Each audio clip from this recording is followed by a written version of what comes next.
और अपना विचार व्यक्त करेंगे।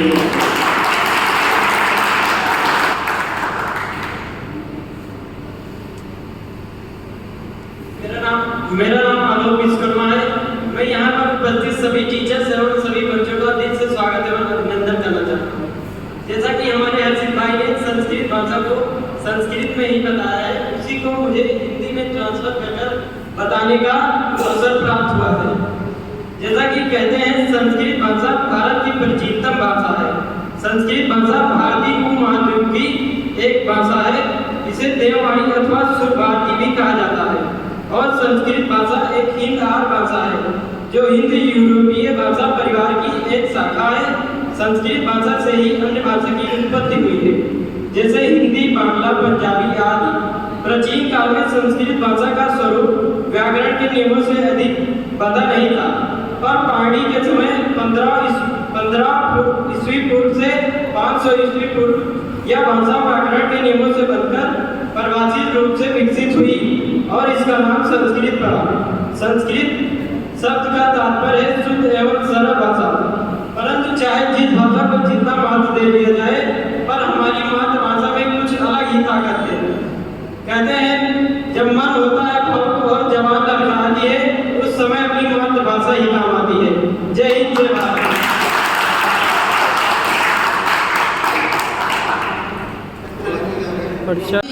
ये सर्दी, ये गर्मी, ये बारिश, ये धूप, ये बारिश, ये धूप, ये चेहरा, ये फल और ये रंग और रूप, दरिंदों चरिंदों पे काबू दिया, भाई दे करके तुझे बाजू दिया, बहन दी तुझे और सदी के सफर, ये रिश्ते, ये नाते, ये घराना, ये घर, ये औलादे भी दी और लिए वालिदैन, अलिफ लाम मीम काफ और ऐन गैन। ये अक्ल, ज़हानत, शुऊर और नज़र, ये बस्ती, ये सहरा, ये खुशकी और दर, और इस पर किताबे हिदायत भी दी, नबी भी उतारे, शरीयत भी दी। कर्ज की सभी कुछ तेरे लिए, बता क्या है किया तूने मेरे लिए।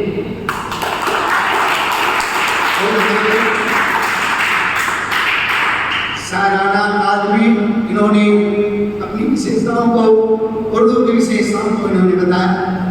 देखिए, कहते हैं मात्रा में बोली जाती है, इसके जानकार आपको ज्यादा नहीं मिलेंगे, लेकिन कुछ न कुछ जानकार तो अपने देश में हर भाषाओं के हैं। एक भाषा है फारसी। फारसी भाषा में अपनी विशेषताओं को, अपनी इस भाषा के महत्व को बताने के लिए मेरी जवान कक्षा 11 के छात्र हैं, ये आएंगे और फारसी भाषा में अपने विचार व्यक्त करेंगे। सदर मुदर्रिस और तमाम असातिज़े किराम और मेरे अजीज साथियों, अस्सलाम वालेकुम। जैसा कि आप सब जानते हैं कि आज भारतीय भाषा दिवस के अवसर पर हम सब यहाँ इकट्ठा हुए हैं, और इसी अवसर पर आज मैं आप सभी के सामने फारसी भाषा में छोटी सी हिकायत सुनाना चाहता हूँ। शख्से अज अफलातून कुर्सी किस्सा है बसियार दर जहाज बूदी व सफर दरिया कर दी दर दरिया चे अजायब दीदी गुफ्त अजब हमीबूद कि अल दरिया बकिनारा सलामत मसीद। शुक्रिया।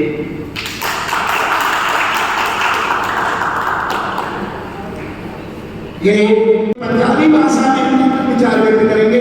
आइए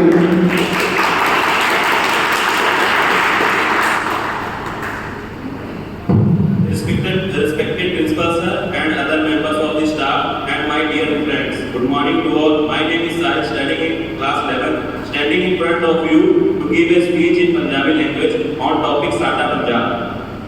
पंजाब भारत का एक खुशहाल प्रांत है। यह भारत के उत्तर पश्चिम में स्थित है। यह गुरुआं देवतियां ऋषियां मुनियां पीरां फकीरां ਅਤੇ शहीदां की धरती है। पंजाब शब्द फारसी के दो शब्द पंज ਅਤੇ आप ਦੇ ਸੁਮੇਲ ਨਾਲ ਬਣਿਆ है। इसका अर्थ है पांच दरिया की धरती। पंजाब विच पहला पांच दरिया सतलुज, व्यास, रावी, झेलम ਅਤੇ चिनाब वगदे सन, पर देश की वंड तो बाद हुण केवल सतलुज, व्यास, रावी दरिया ही पंजाब विच वगदे हैं। हिमाचल, जम्मू कश्मीर, हरियाणा ਅਤੇ राजस्थान इसके गुआंढी राज हैं। पंजाब की राजधानी चंडीगढ़ है। ਗਿੱਧਾ ਅਤੇ ਭੰਗੜਾ ਇਸ ਦੇ ਪ੍ਰਸਿੱਧ ਲੋਕ ਨਾਚ ਹਨ। ਪੰਜਾਬ ਦੀ ਧਰਤੀ ਬਹੁਤ ਉਪਜਾਊ ਹੈ, ਇੱਥੇ ਪਰ ਹਰ ਪ੍ਰਕਾਰ ਦੀ ਫਸਲ ਹੁੰਦੀ ਹੈ। ਪੰਜਾਬ ਅਨਾਜ ਪੈਦਾ ਕਰਨ ਵਿੱਚ ਸਭ ਪ੍ਰਾਂਤਾਂ ਤੋਂ ਅੱਗੇ ਹੈ। ਇੱਥੋਂ ਦੇ ਕਿਸਾਨ ਬੜੇ ਮਿਹਨਤੀ ਹਨ। ਪੰਜਾਬ ਦੇਸ਼ ਭਗਤਾਂ ਦੀ ਧਰਤੀ ਵੀ ਹੈ।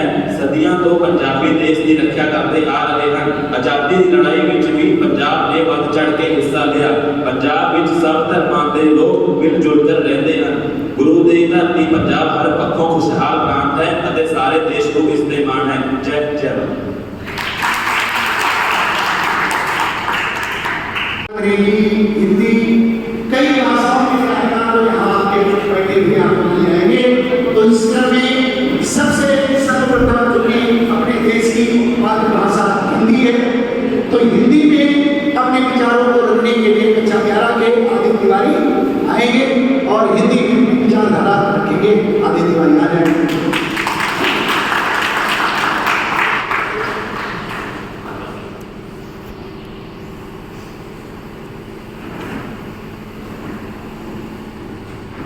आदरणीय प्रार्थनाचार्य महोदय, शिक्षक और यहाँ पे उपस्थित सभी लोगों को नमस्कार। जैसा कि आज आप सभी लोग जानते हैं कि भारतीय भाषा उत्सव मनाने के लिए हम सभी लोग यहाँ पर एकत्रित हुए हैं।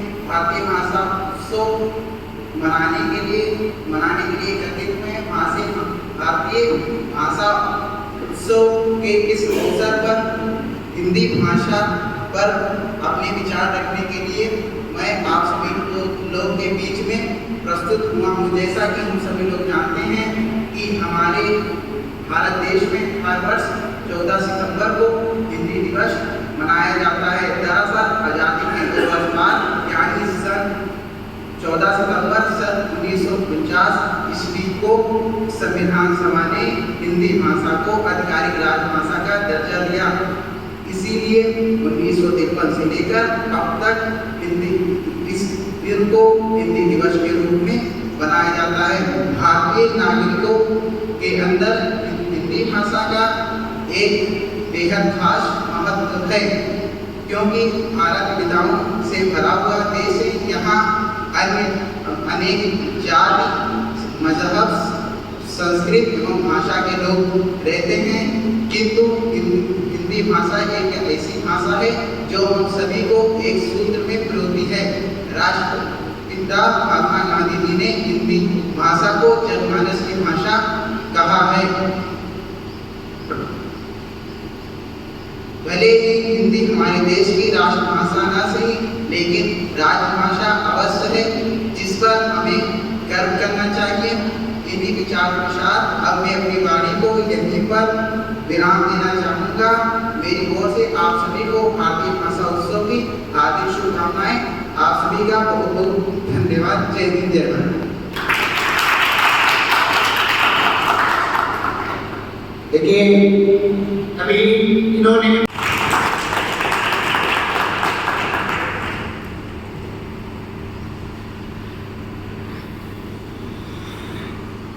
सबसे पहले आदरणीय प्रधानाचार्य जी और शिक्षक और मेरे भाइयों को भाषा दिवस की हार्दिक शुभकामनाएं। और जो कि सर आज जैसा कि सर बता रहे हैं कि संस्कृत भाषा जो है एक प्राचीनतम भाषा है, तो उसी के विषय में हम संस्कृत भाषा का महत्व बताएंगे। संस्कृत भाषा अस्माकं देशस्य प्राचीनतम भाषा अस्ति। प्राचीनकाले शर्व एव भार्या संस्कृतभाषाया एव व्यवहारं कुर्वन् अस्य कालान्तरे विविधा प्रत्यन्त्या भाषा प्रचलिता अभवन्, किन्तु संस्कृतस्य महत्त्वम् अद्यापि अक्षुण्णं वर्तते। सर्वे प्राचीन ग्रन्थाः चत्वारे वेद विशाल संस्कृत भाषेमेव संस्कृत भाषा भारत राष्ट्रस्य एकताया आधारः अस्ति। संस्कृत भाषायाः यत् स्वरूपम् अद्य प्राप्ते तदेव अद्यता सहस्रवर्षपूर्वम् अति आसीत्। संस्कृत भाषायाः स्वरूपं पूर्णरूपेण वैज्ञानिक अस्ति। अस्य व्याकरणं मूर्धा तर्कसम्बद्धं सुनिश्चितं च अस्ति। आचार्येण संवेदितं वक्तं भाषामुख्यं मधुरा भारती। अधुना अपि संघस्य कृते संस्कृत भाषा अति उपयुक्ता अस्ति। संस्कृत भाषा भारतस्य प्राणभूत भाषा अस्ति। राष्ट्रस्य एकं च साधयति भारती योगवर्ष रक्षणस् हितशारा शा सर्वे कर्तव्या अत्येव उच्यते संस्कृति संस्कृतित्वा। धन्यवाद।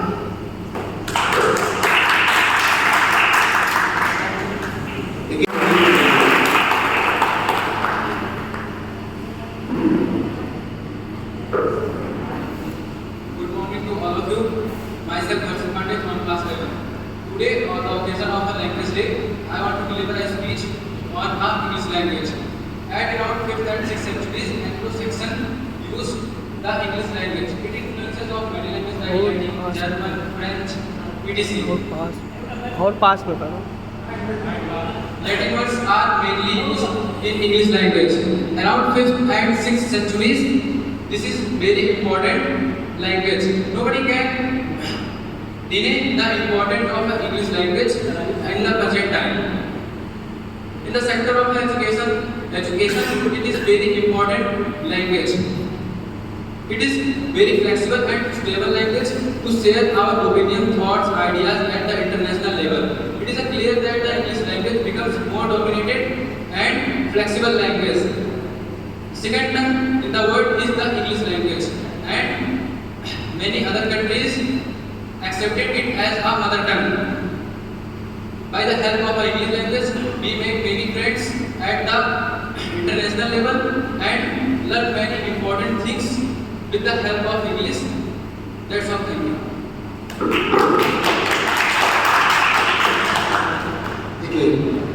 English is very important language and it is international language. कहने का मतलब ये हमारी ऐसी भाषा है जो इंटरनेशनल लैंग्वेज है।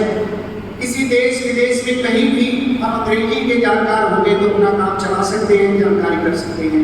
ये हिंदी भाषा, अंग्रेजी भाषा, यद्यपि भाषाएं अपने विद्यालय में पढ़ाई नहीं जाती, फारसी है या पंजाबी है, लेकिन फिर भी जानकार लोग, प्रतिभावान लोग बैठे हैं, बड़े ही प्रतिभावान विद्यार्थी हैं कि इनको कई भाषाओं का ज्ञान है।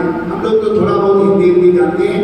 देखिए, अपनी मातृभाषा हिंदी, हिंदी की एक विशेषता और लेकर के कक्षा 11 के छात्र हैं माधवेंद्र प्रताप सिंह वो आएंगे और हिंदी भाषा का क्या महत्व है, हिंदी भाषा की क्या विशेषता है, तो क्यों इसको राष्ट्रभाषा कहा जाता है, आइए और अपनी विशेषताओं का वर्णन करेंगे। सबसे पहले आदरणीय प्रधानाचार्य महोदय एवं अध्यापकगण का भाषा दिवस के शुभ अवसर पर हार्दिक स्वागत एवं अभिनंदन करता हूँ। आज भाषा दिवस के पावन अवसर पर हम लोग यहाँ पर एकत्रित हुए हैं तथा भाषा के बारे में चर्चा कर रहे हैं। हमारे लिए बहुत सौभाग्य की बात है। यह दिवस डॉक्टर सुब्रमण्यम भारती की जयंती पर मनाया जाता है। इससे तात्पर्य यह है कि भारत में सभी भारतीय भाषाओं के प्रति जागरूकता एवं उसकी जानकारी। वैसे तो संसार में अनेक प्रकार की भाषाएं बोली जाती हैं, जैसे हिंदी, अंग्रेजी, जर्मन, फ्रेंच। हमारा भारत देश एक बहुभाषी देश है, जैसा कि सर ने बताया है, जिसमें अनेक भाषाएं और बोलियां हैं। संस्कृत हमारी सभी भारतीय भाषाओं की जननी है। वर्तमान समय में हिंदी हमारी राष्ट्रीय और राष्ट्रीय भाषा है। भाषा के माध्यम से मानव ही नहीं, सभी जीव जंतु भी अपने विचारों का आदान प्रदान करते हैं। सबकी अपनी अपनी बोली तथा भाषा है। समानता भाषा दो प्रकार की होती है, सभी लोग जानते हैं, मौखिक भाषा तथा लिखित भाषा। मौखिक भाषा में हम अपने विचारों को लिखकर, बोलकर व्यवस्थित करते हैं। इसका ज़्यादा ही प्रयोग होता है। हम लोग भाषा द्वारा ही राष्ट्र को एकता के सूत्र में पिरोया जा सकता है। किसी राष्ट्र को मजबूत और संपन्न बनाने में भाषा और साहित्य के विकास का आवश्यक है। भाषा मधुर व सरल होनी चाहिए, जैसा कि कबीरदास जी ने कहा है, ऐसी वाणी बोलिए मन का आपा खोए, और को शीतल करे आपो शीतल होए। भाषा को सरल और शीतल के साथ साथ सोच समझ कर बोलना चाहिए। जैसा कि एक कवि ने और कहा है कि बोली एक अनमोल है, जो कोई जाने बोल, ये तराजू तोल के तब मुख बाहर खोल। भाषा के साथ साथ विचारों को भी सही रखना चाहिए। विचार ऐसा रखना चाहिए कि आपके विचारों पर दूसरों को विचार करना पड़े। भारतीय भाषाओं को जाने समझे और इस संघर्ष से बाहर निकले, क्योंकि आप अगर ग्रेजुएशन वगैरह करते हैं तो भारत की जो समस्याएं हैं उनमें से एक समस्या भाषीय भेदभाव भी है। अभी आप आसाम में जाएंगे तो इस भेदभाव को महसूस करेंगे। शिवाजी देश पर एक पूरा लेसन है और उसमें लाइन निकाला जाता है कि अली गुली बंगाली कहाँ से पाया शादी के वहाँ की एक कॉमन लफ्ज बोला जाता है कि तुम बंगाली लोग आसाम में क्या कर रहे हैं। तो ये जो भाषाई संघर्ष है इसको दूर करने के लिए इसकी जरूरत पड़ी। इसी तरह मराठी में भी हिंदी भाषा बोलने वाले लाख जो भारतीय हैं उनको पसंद नहीं किया जाता। तो इस संघर्ष को खत्म करने के लिए सरकार ने क्या कोशिश किया है कि ज़्यादा से ज़्यादा हम लैंग्वेज को सीखें। हम सिर्फ हिंदी ना सीखें, मराठी भी सीखें, जहाँ जहाँ जरूरत पड़े उस लैंग्वेज को सीखें और सभी भारतीय भाषाओं को सम्मान दें, ताकि भाषा के आधार पर जो संघर्ष है उसको मिनिमाइज किया जाए और देश मजबूत हो सके। तो इसीलिए जो है सरकार ने इस दिवस को मनाना शुरू किया है। बहुत ही अच्छा काम है, क्योंकि देश को हर तरह से हमें मजबूत बनाना है। जिस तरह से हम धर्म और त्योहारों का सम्मान करते हैं, जातियों का सम्मान करते हैं, उसी तरह भाषा का भी सम्मान होना चाहिए और ध्यान दें। और हमारे जो ड्राफ्टिंग कमेटी के लोग थे जिन्होंने संविधान को बनाया, उन्होंने कभी भी हिंदी को राष्ट्रभाषा नहीं बनाया। चाहते तो 1947 में बना सकते कि हिंदी को राष्ट्रभाषा घोषित कर सकते थे। क्या वजह है कि उन्होंने हिंदी को राष्ट्रभाषा नहीं बनाई। हिंदी सबसे ज़्यादा बोली जाने वाली भाषा है, भारत की कोई भी राष्ट्रभाषा नहीं है, क्योंकि वो भी इस विविधता को जानते थे और इसके संघर्ष को भी जानते थे कि जब हम हिंदी को राष्ट्रभाषा बनाएंगे तो गुजरातियों के ऊपर, मराठियों के ऊपर, तेलुगु तमिल बोलने वालों के ऊपर भी इसको थोपेंगे। नतीजा संघर्ष बढ़ेगा और नतीजा देश के टूटने के खतरे बढ़ जाएंगे। अभी भी देश में बहुत से ऐसी समस्याएं आती रहती, दिखती रहती। अभी हाल की ही समस्या देखिए कि बेलगांव एक शहर है कर्नाटक का, वहाँ अधिकांश बोलने वाले मराठी और उसका संघर्ष हो रहा है कि उसे महाराष्ट्र में लाया जाए, क्योंकि बेलगांव इस वक्त शहर है वो कर्नाटक के अंतर्गत आता है। क्योंकि कर्नाटक का जब बनाया गया राज्य तो उससे पहले वो मैसूर रियासत का हिस्सा था, तो बेलगांव भी मैसूर रियासत का हिस्सा था। तो इस तरह के संघर्ष को गवर्नमेंट देख रही, फेस कर रही है। इसी तरह पूर्वी राज्यों का भी मामला है और जहाँ पे भी भाषाई संघर्ष बढ़ा। इसको ध्यान में रखते हुए सरकार ने क्या कोशिश किया है आज के वक्त में कि जब हमारे यहाँ कहा जाता है कि कोस कोस में बदले पानी और 4 कोस में पानी, एक कोस 3 किलोमीटर का होता है, तो 3 किलोमीटर में पानी का टेस्ट बदल जाता है और 12 किलोमीटर में भाषा बदल जाती है। इतनी विविधताओं का देश है। तो ऐसे में हमें भाषा को थोपना नहीं, बल्कि सारी भाषाओं का सम्मान करना है। उन सम्मान की वजह से देश मजबूत होगा। तो इसीलिए इस भाषा दिवस को मनाया जाता है, क्योंकि अब इसके लिए एक सिंबल होना चाहिए। देखिए हमने सरकार ने क्या किया, एक सिफारिश 2020 में रखी गई थी शिक्षा मंत्रालय की तरफ से कि भाषा दिवस मनाया जाए। उस सिफारिश को कबूल किया गया और ये पहला भारतीय भाषा दिवस आज मनाया जा रहा है। तो उसी सिफारिश के केंद्र में भारती को रखा गया, क्योंकि वो मल्टीपल लैंग्वेज को जानने वाले इंसान, वो ना सिर्फ तमिल को जानने वाले थे बल्कि संस्कृत और हिंदी को भी समझने वाले महान व्यक्ति थे। तो सरकार का यहाँ ये कोशिश है कि हम संख्या बढ़े। उसकी वजह यह है कि इंसान की जो जिंदगी है या जो इंसानी दुनिया है इसमें बहुत से संघर्ष, कुछ संघर्ष देश की वजह से होते हैं, कुछ संघर्ष जाति की वजह से होते हैं, कुछ धर्म की वजह से होते हैं, कुछ क्षेत्रवाद की वजह से होते हैं और कुछ भाषा की वजह से। तो ये भाषाई टकराव जो पैदा हुआ है देश के अंदर या हमारे पड़ोस ने बहुत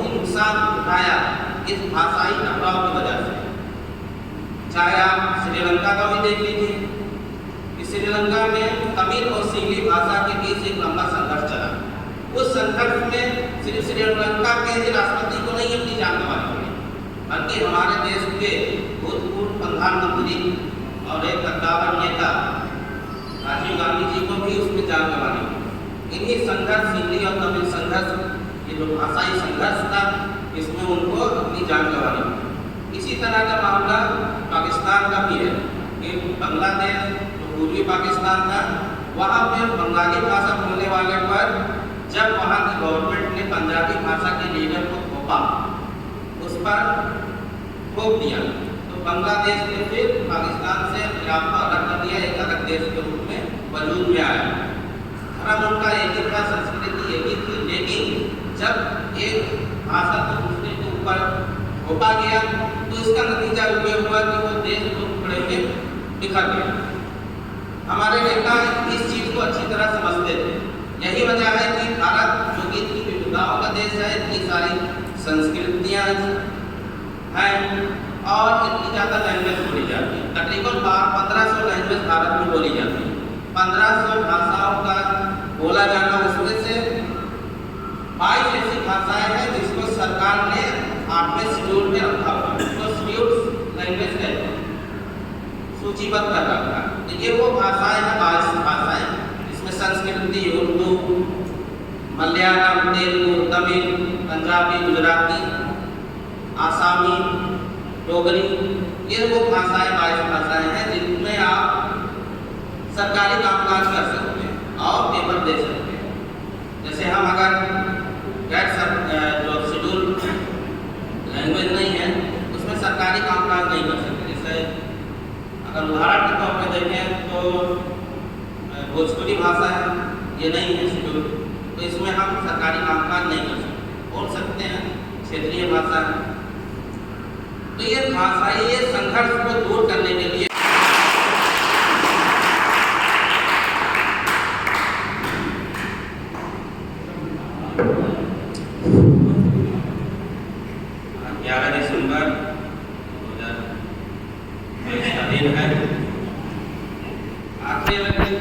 सरकार ने इस दिन को एक उत्सव के रूप में मनाने के लिए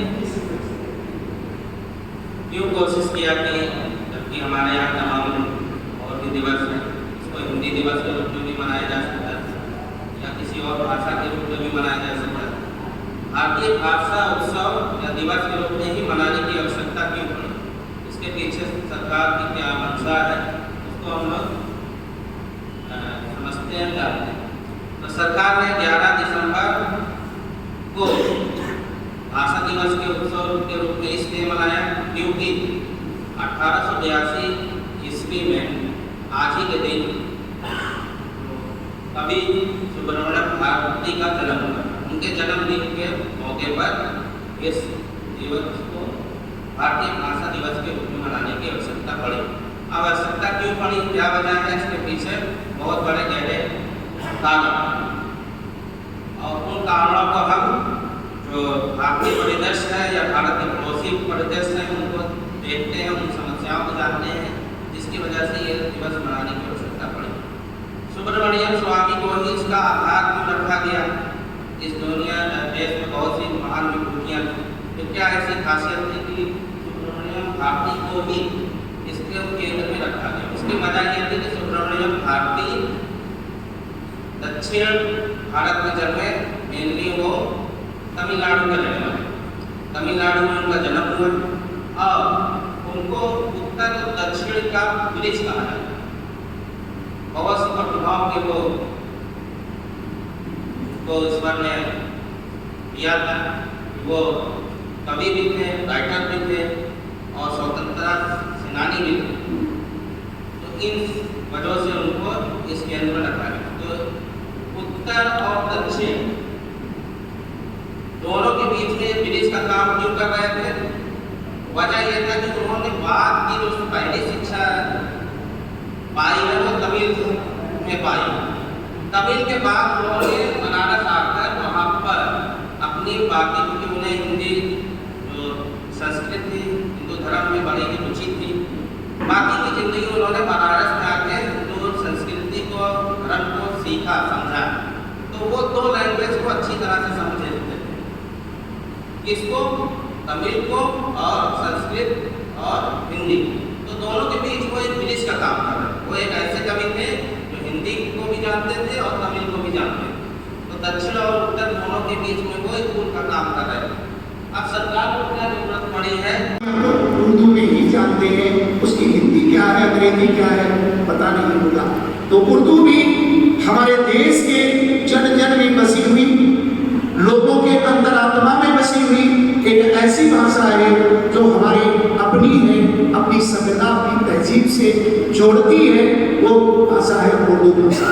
उस उर्दू भाषा के प्रति अपने विचारों को व्यक्त करने के लिए 11th क्लास के साथी आएंगे और उर्दू भाषा में, उर्दू भाषा की विशेषता, अपने विचारों को भाषा के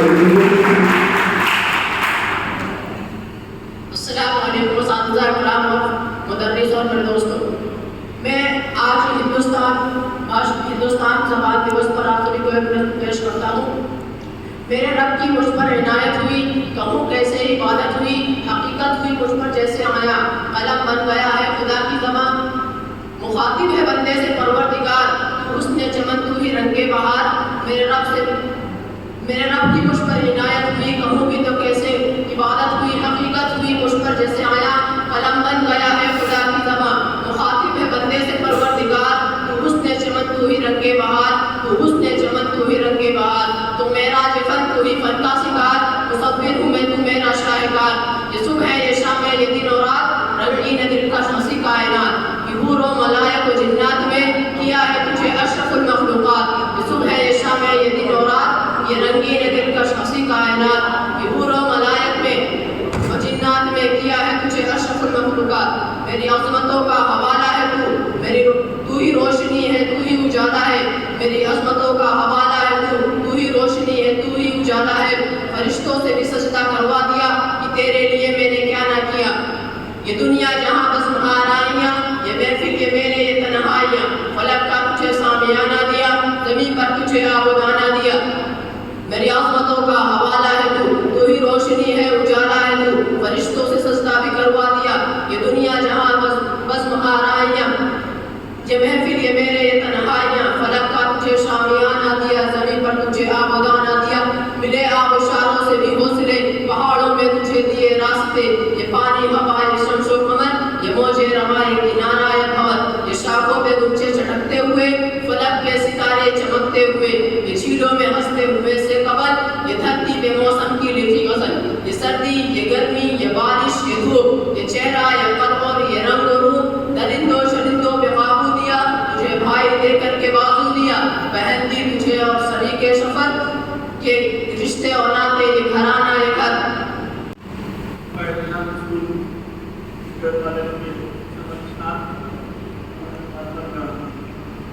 आप सभी लोगों को उपलब्ध हम आज जो उत्सव के प्रोग्राम में यहाँ इकट्ठा हुए हैं, ये हमारी जो है जो आपका जो हमारी स्वतंत्रता दिवस स्वतंत्रता तक पर जुड़े हुए हैं उसकी एक कड़ी। नई शिक्षा नीति 2020 में जो है लागू हुई, उसमें ये उत्सव को जो है जोड़ा और इस भाषा के अहम टॉपिक पे जो अभी आप लोगों ने बात की, हमारे टीचर ने बहुत अच्छी तरीके से आप लोगों ने इसको अपने शब्दों यहाँ पे रखा। जब कदम पे जो है परिवर्तन हो रहा है, जैसे भी शिक्षक ने कहा था रोज में बदले पानी 4 बूंद पे समझ रहे हैं। अभी आप यहाँ बैठी की भाषा है, यहाँ का पानी जो है हल्का है, अभी आप 4 किलोमीटर में चले जाए वहाँ का पानी नमकीन है, ठीक है। उसी तरीके भाषा में जो है अभी आप जो है आप जो है ये आप जो है बारामती कवर करिए, इधर आप ले जाइए बच्चे अलग अलग लेंगे। इस भाषा की विविधता को एक में पिरोने के लिए भारतीय सरकार, भारत सरकार ने जब हमारा देश स्वतंत्र हुआ था तब जिस तरीके से सब धर्म के लोग यहाँ पे हिंदुस्तान में हैं, उसी तरीके से सारी भाषाओं को उसको सम्मान देने की कोशिश की। आज ये आवश्यकता पड़ रही है, इसीलिए आप गवर्नमेंट ने, यूपी गवर्नमेंट ने जरूरत समझा कि इस उत्सव को मनाया। क्यों मनाया है? क्यों? कुछ भाषाएं ऐसी हैं कि जो हम लोग जो है उसको किसी ने उनसे ये कहा कि ये लैंग्वेज आप दबाइए, उन्होंने कहा इस लैंग्वेज को मैं सबसे पहले ऊपर ले जाऊँ। जो अभी बताया कि जो है कोलंबो में, तमिल में जो भाषाएं, जो पंजाब में, पाकिस्तान में जो पंजाबी भाषा बोलने की कोशिश, बंगाली भाषा बोलने की कोशिश, बांग्लादेश में, ये सब भाषाई का जाति संघर्ष होता है। दृष्टि उठा के देखिए तो सबसे पहले जो है संघर्ष का रीजन जो है वो भाषा ही का। अभी 3-4 साल पहले महाराष्ट्र पर भारत के लोगों को ये कहा गया कि आप लोग हिंदी भाषी हैं, मतलब हिंदी भाषा बोलते हैं, आप लोगों को कोई जरूरत नहीं यहाँ महाराष्ट्र में, उत्तर भारत में कोई जरूरत नहीं यहाँ।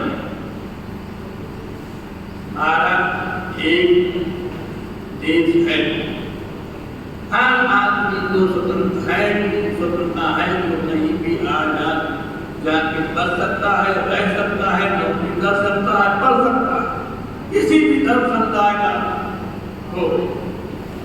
समझना? कोई हम चाहे पर्सनल किए तो ऐसा नहीं है। इसीलिए जो है भारत सरकार और उत्तर प्रदेश सरकार ने इस आज के रूप को जो है भाषा उत्सव दिवस के रूप में मनाने की धन्यवाद देता हूँ जो आप लोग संडे होते हुए भी आप लोग आए, और जो बच्चे हैं उनको भी आना चाहिए। उनको आने से जो ये बातें हुई उनको नाले आप लोग घर जाएंगे। माला, जो माले में जो मोती होती है, अगर एक मोती को पिरोया जाएगा तभी जाके माला पूरी कंप्लीट हो। अगर उसमें जब एक भी मोती अगर कमजोर हो गई तो फिर जो है वो माला जो है समझ। इसी मकसद का उद्देश्य है कि जो भाषा का जो है हमारे देश में हिंदी, इंग्लिश, उर्दू, 3 भाषाओं का जो है अपने यूपी में जो है वो ज़्यादा यूज हो रहा है, और भाषाओं का जो है कम।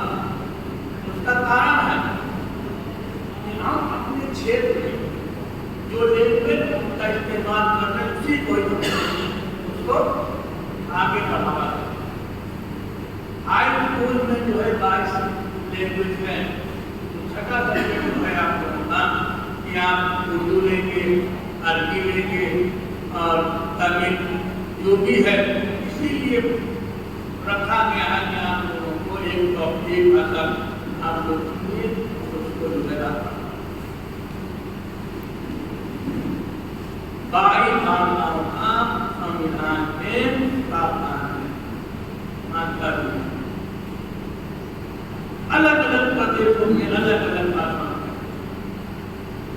बिहार में दूसरी भाषा, महाराष्ट्र में दूसरी भाषा, पंजाब में दूसरी भाषा, लेकिन जो है इंग्लिश एक ऐसी भाषा जिस तरीके से डॉलर इंटरनेशनल ट्रेडिंग मार्क है, उसी तरीके से इंग्लिश लैंग्वेज जो है इंटरनेशनल ट्रेडिंग लैंग्वेज।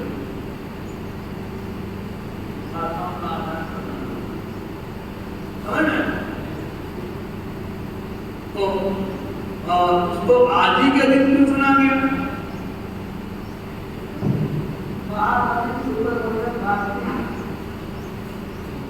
योगी साहब और हमारे बुजुर्ग सर ने बताया कि तमिलनाडु के हुए महान